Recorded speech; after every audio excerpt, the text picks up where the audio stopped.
নমস্কার বন্ধুরা, SB academic সেন্টারের প্রত্যেকটা ছাত্রছাত্রীকে স্বাগত। আজকে আমি মাধ্যমিকের রায় মার্টিন প্রশ্নবিচিত্রা ভলিউম 2 সলভ করেছি। ম্যাথমেটিক্স 2025 সালের ক্ষেত্রে গুরুত্বপূর্ণ 2025 সালের বই আছে, যার পেজ নম্বর 557। আজকে আমি মডেল কোশ্চেন সেট 5 সলভ করাবো। দেখা যাক কতটা সলভ করাতে পারি। পার্ট 1 পার্ট 2 এরকমভাবে সলভ করবো ভাবছি। মডেল কোশ্চেন পেপার 5 রমাননে ABC বিনিয়োগ করা মূলধনের অনুপাত 3:4:5, বিনিয়োগের সময়ের অনুপাত এত হলে তাদের লভ্যাংশের পরিমাণ কত হবে।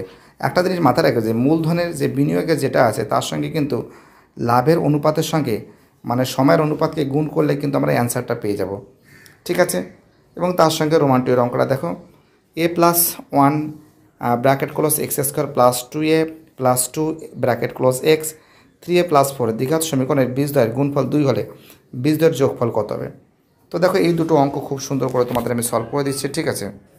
তো দেখতে পাচ্ছ তাদের লভ্যাংশের অনুপাত 3 × 6 = 4 × 3 = 5 × 2, অর্থাৎ 18 12 10, অর্থাৎ 9:6:5 এর অ্যান্সার হবে, ঠিক আছে। এর অ্যান্সার ওকে। আমাদের পরের অঙ্ক রোমান্টিকের অঙ্কটা কি বলেছে যে এখানে যে অঙ্কটা বলেছে এখানে আলফা গুণ বিটা, ঠিক আছে। আলফা গুণ বিটা মানে কি c/a, অর্থাৎ 3a + 4/a + 1 = 2 বলে দিয়েছে। এটা বলে দিয়েছে অঙ্কটা। তা 3a + 4 = 2a + 2 কোনাকুনি গুণ করে হচ্ছে 3a - 2a = 2 - 4, বিয়োগ করলে কত হবে, -2 থাকছে, ঠিক আছে। আমাদের পরের অঙ্কটা রোমান 3 অঙ্ক। তো অঙ্কটা বলেছে যে AB একটি জায়ের COB বৃত্তের ব্যাস, অর্থাৎ আমরা দেখতে পাচ্ছি এটা COB কিন্তু বৃত্তের ব্যাস আছে, ঠিক আছে। একটু দাঁড়াও, একটু সরিয়ে দিই এবার, ঠিক আছে। COB কিন্তু ব্যাস আছে, ঠিক আছে। এবং তার সঙ্গে বলেছে যে OD, AB যার পর লম্ব, ঠিক আছে। AB যার পরে কী আছে, OD লম্ব বলেছে। তো যাই হোক, তো বুঝতে পারছো আমরা দেখতে পাচ্ছি ODB মানে ঠিক এইটা আর ছিল ABC আর টোটালটা এটা কিন্তু সাদৃশ্য আছে, তাই তো। অর্থাৎ CA = AC বা CA বা AC একই ব্যাপার = 2 OD, তাই তো। এর থেকে কিন্তু এটা দ্বিগুণ, অর্থাৎ 2 × 4 = কত, 8 সেন্টিমিটার। এবং বইতে কিন্তু ODর মান কিন্তু বলে দিয়েছে 4 সেন্টিমিটার, ঠিক আছে। কি বলছি বুঝতে পারছো, অর্থাৎ এর অ্যান্সার হবে -2, ঠিক আছে। আর এর অ্যান্সার হবে 8 সেমি। পরের অঙ্ক, একটি সুষম দশমভুজে প্রতিটি অন্তঃকোণের বৃত্তীয় মান কত হবে। খুব ইম্পর্টেন্ট অঙ্ক, দেখো আমি করে দিচ্ছি। এবং 5 দাগের অঙ্ক, একটি অর্ধগোলকের ঘনফল V1, ব্যাসার্ধ R হলে R এর মানটা কত হবে। এবং রোমান 6-এ 6, 7, x, 8, y, 16 সংখ্যাগুলির গড় কত হবে। তো দেখো এই টোটাল যে কটা অঙ্ক সেই অঙ্কগুলো দেখিয়ে দিচ্ছে। এখানে আমরা দেখতে পাচ্ছি n = কিন্তু 10, তাই তো। ফর্মুলা কি আছে, 2 বাইরের দিকে আছে ব্র্যাকেটের মধ্যে n - 2 × 90°/n। তাহলে কী আছে, এখানে আমরা কী করছি, 2 বসিয়ে দিচ্ছি, n এর মান 10 বসিয়ে দিচ্ছি, -2 × 90°, আর n এর মান কী আছে, 10 আছে। তাহলে একটা কাজ করি, এখান থেকে 10 কেটে দিলাম, কত থাকছে, 9 থাকছে, তাই তো। তাহলে কী থাকছে, 2 গুণ 10 থেকে 2 বাদ দিলে 8 হবে, গুণ 9, অর্থাৎ 144°, তাই তো 144°। তো এখানে কী করেছি, 180° = pi radian, 1 degree = 100, pi radian by 180, 144° = কত হবে। ক্যালকুলেশন করে কত পাচ্ছি, ক্যালকুলেশন করে 4π/5 পাচ্ছি, অর্থাৎ এটাও আছে। আমি দুটোভাবেই করে দিয়েছি, ঠিক আছে। বুঝতে পারছো কী বলছি আমি। এটা এখানেও আছে, এখানে একটা নিয়ম আছে, দেখে নাও। এই যে এটাও করা আছে, যে কোনো একটা দিকে করলেই হলো, কোনো ভয়ের কোনো কারণ নেই, ওকে। অ্যান্সার হবে এটা। তো অর্ধগোলকের আয়তন কী আছে, 2/3πr³। তাই কী আছে, এটা কী আছে, কোনাকুনি গুণ করলে কী হবে, 3vi = 2πr³। r³ = কী আছে, 3r1/2π, অর্থাৎ r = কী হবে, 3v1/2π ব্র্যাকেট ক্লোজ 1/3। অ্যান্সার হবে বি এর অ্যান্সার। খুব ইজি অঙ্ক। আর 6 দাগের অঙ্ক তো তোমরা জানো, অনেকবার করেছি। 6 + 7 + x + 8 + y + 16, টোটাল 6টা সংখ্যা আছে, তার জন্য 6 বসিয়েছি। সমান কত আছে, 9। 6 নং কত আছে, 54, অর্থাৎ আমরা দেখতে পাচ্ছি x + y = 54 - 37 কত হবে, 17, অর্থাৎ এর অ্যান্সার কত হবে, এর অ্যান্সার হবে 17 হবে, ঠিক আছে। আসল = 100 টাকা, চক্রবৃদ্ধি সুদ = 121 টাকা। প্রশ্নানুসারে P1 + r/100 n = a, P এর মান 100, ঠিক আছে, এর মান 121। টোটাল ক্যালকুলেশন করে আমরা সরল করে কী পাচ্ছি, 100 + r/100 = 121/100।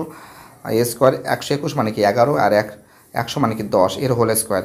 বোথ সাইড থেকে এ স্কোয়ারটা উঠে গেল, তো কী থাকছে 100 প্লাস আর বাই 100 সমান 11/10, শূন্য শূন্য কেটে দিলাম। 100 প্লাস আর সমান 110, আর সমান 110 মাইনাস 100 কত আছে 10% হবে, ঠিক আছে। এবং তারপরে যে অঙ্কটা বলেছে রোমান্টিকের অঙ্ক, তো দেখো ওটা কিন্তু শূন্যস্থান ছিল। এই যে অঙ্কটা আছে এটা কিন্তু যোগ ও ভাগ প্রক্রিয়া হবে, ঠিক আছে, দেখিয়ে দিচ্ছি, দাঁড়াও তোমাদের আমি। এটা কিন্তু 10% হবে, তোমরা জানো, একটু আগে করিয়েছি 10%, ঠিক আছে, 10%। এবং এটা বলেছে এস টু বি সমান সি এস টু ডি, মানে এস টু বি সমান সি এস টু ডি, মানে হলে A minus B is to A plus B সমান C minus D is to C plus D, একটা সমানুপাতিক আছে। সমানুপাতের ধর্মকে, এই ধর্মকে কী বলা হয় তো সবাই জানে, যোগ ও ভাগ প্রক্রিয়া, বা ভাগ ও যোগ, না সরি ভাগ ও যোগ লিখবে, ভাগ ও যোগ প্রক্রিয়া, ঠিক আছে, ভাগ ও যোগ প্রক্রিয়া, এই শূন্য স্থানে লিখবে ভাগ ও যোগ প্রক্রিয়া, ওকে। চলো পরের অঙ্ক বলেছি, একই বৃত্তে দুটি চাপ দ্বারা উৎপন্ন বৃত্তস্থ কোণ দুটি সমান হলে চাপ দুটির দৈর্ঘ্য কী হবে? চাপ দুটির দৈর্ঘ্য সমান হবে, কী হবে? সমান হবে, দন্তের সময় কেন না সমান, ঠিক আছে। তো দেখো খুব সুন্দর করে তোমাদের আমি যতটা পারছি ততটা সলভ করে দেওয়ার চেষ্টা আমি করেছি। এবং তারপরে অঙ্কটা কি বলেছে দেখো, তারপরে অঙ্কটা বলেছে আমাদের যে ফোরের অঙ্ক, সমবাহু ত্রিভুজের এবিসি সাইন এবিসি এর মান কত? মনে করো সমবাহু ত্রিভুজ, অর্থাৎ সমবাহু ত্রিভুজ আমি করলাম, ঠিক আছে, এ বি সি, সব বাহু কিন্তু সমান, ঠিক আছে, অর্থাৎ 60 ডিগ্রি করে।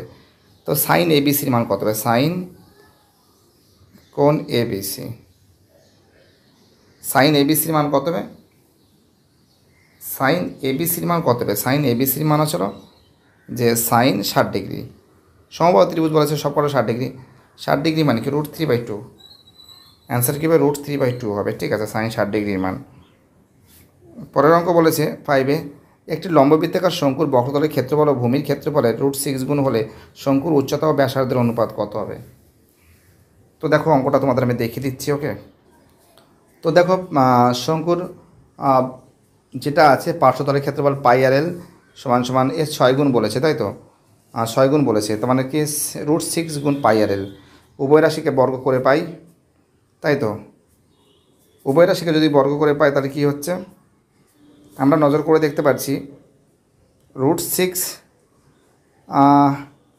πr/l, এখানে আমরা নজর করে দেখতে পাচ্ছি যে, হ্যালো শুনতে পারছো, এখানে যেটা বলেছে আমাদের অঙ্কটা যেটা বলেছে, বলছি দাঁড়াও,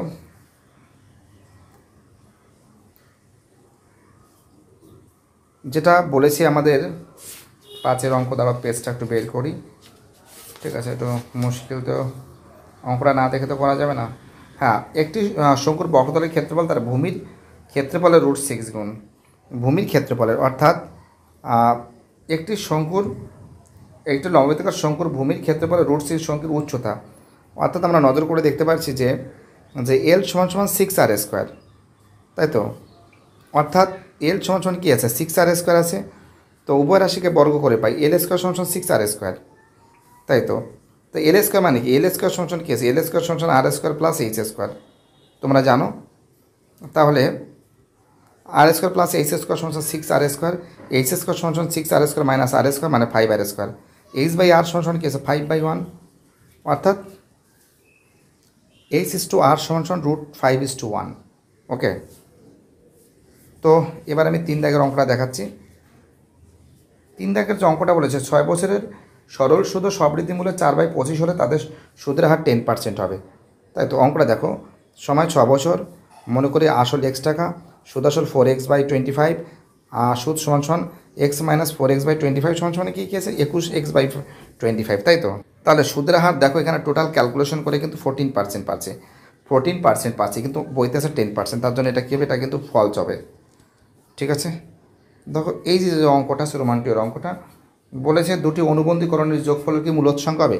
তাহলে অনুবন্ধীকরণের যোগ করে দিচ্ছি, দেখো √3 প্লাস √2 প্লাস √3 মাইনাস √2, যোগ করে গেছে √2 কেটে গেলে 6 অ্যান্সার পাচ্ছি, অর্থাৎ এটা সত্য আছে। এটা কী আছে? সত্য আছে। আর আগেরটা কী আছে? আগের অঙ্কটা কিন্তু মিথ্যা। রোমান 2 অঙ্ক যেটা আছে, যেটা বলেছিল রোমান 3 অঙ্ক বলেছিল যে ABCD বৃত্তস্থ চতুর্ভুজের কোন BAD 75 ডিগ্রি, কোন BAD 75 ডিগ্রি, তার এবং অঙ্কটা তোমাদের দেখাচ্ছি। এই যে কী বলেছে, ABCD বৃত্তস্থ চতুর্ভুজের কোন BAD 75 ডিগ্রি হলে BCD এর মান কত হবে, তাই তো। এবং তার অঙ্কটা, এই অঙ্কটা 4 দাগের অঙ্কটা পড়ে দেখছি। sec theta plus tan theta is equal to 1/2 হলে sec theta minus tan theta সমান 2 হবে। তো দেখা যাক অঙ্ক দুটো করে দিই। তো দেখো খুব সুন্দর করে কিন্তু অঙ্কন করেছি। কোন BAD plus BCD 75 degree plus 105 degree, মানে দুটোকে যোগ করলে কোন A কোণ এবং কোন C কোণ যোগ করলে তো 180 ডিগ্রি হয় না। A আর C পরস্পর তো সম্পূরক কোণ, এটা তো সত্য, এটা সত্য আছে। 4 দাগের যে অঙ্কটা আছে দেখে নাও, যে sec theta plus tan theta is equal to 1/2 হলে sec theta minus tan theta is equal to 2 হবে। sec square theta minus tan square theta is equal to 1। তো A plus B into A minus B পড়ে গেল। আর sec theta minus 2 থিটার মানটা কত আছে? sec theta plus tan থিটার মান 1/2, তো 1/2 বসে গেছে। আর এর কোনো মান নেই, যেটা আছে সেটা বসে রইল। তাহলে sec theta minus tan theta 1 multiply 2/1, sec theta minus tan theta is equal to 2। তাই তো পরের অঙ্কটা কী বলেছে দেখো, যে প্রথম ঘনকের আয়তন আছে A কিউব, দ্বিতীয় ঘনকের আয়তন আছে A/2 কিউব। তাহলে কী আছে? A cube by 8 multiply 1 cube, কাটাকাটি করলে কী থাকছে? 1/8 থাকছে, অর্থাৎ সত্য। আর পরের যে অঙ্কটা আছে, অর্থাৎ এটা কিন্তু সত্য আছে। আর রোমান 6-এর স্কোর এর বিভাজন সংখ্যাগুরু মান 3। তো দেখো বিভাজন সংখ্যাগুরু মান 3 হবে না, বিভাজন সংখ্যাগুরু মান হবে কিন্তু 4 হবে। কী হবে? অ্যান্সার কিন্তু 4 হবে, দেখতেই পারছো তোমরা। ভিডিওটি দেখার জন্য SB একাডেমিক সেন্টারের তরফ থেকে প্রত্যেকটা ছাত্রছাত্রীকে জানাই অসংখ্য ধন্যবাদ। সুস্থ থাকো, ভালো থাকো, চ্যানেলের সঙ্গে যুক্ত থাকো, এটাই আমার একান্ত অনুরোধ তোমাদের কাছে। বাইটাটা ভালো থাকো।